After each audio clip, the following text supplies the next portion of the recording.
అది చంద్రబాబు గారి టైంలో. రాజశేఖర రెడ్డి టైంలో పొలిటికల్ రికగ్నైజ్డ్ పార్టీస్ ఎన్నికల సంఘం చేత అలా పిలుస్తుండేవాళ్ళు.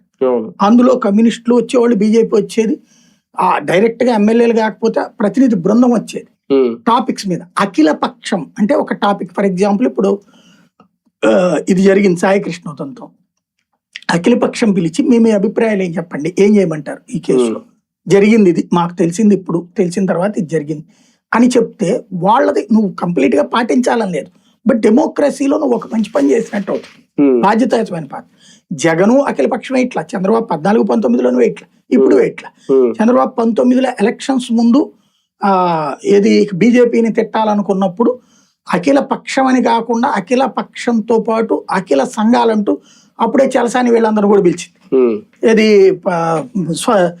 రాష్ట్ర విభజన వ్యతిరేక ఉన్నటువంటి వాళ్ళందరినీ కూడా పిలిచి తిట్టించారు బీజేపీ. అంతే తప్పించి నిజమైన అఖిల పక్షం జరగట్లేదు. నెంబర్ 1.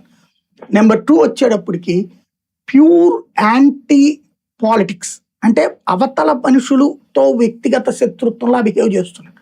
తెలంగాణలోనే అదే జరుగుతుంది, ఆంధ్రాలో జరుగుతుంది. 2014 రాష్ట్ర విభజన తర్వాత 2 రాష్ట్రాల్లో కూడా ఒక ప్రతీకార రాజకీయాలు నడుస్తున్నాయి తప్పించి, అరే మన ఇద్దరం ప్రత్యర్థులం రాజకీయ ప్రత్యర్థులను తప్పించి రాజకీయ శత్రువులం కాదనే ఆలోచన పోయింది.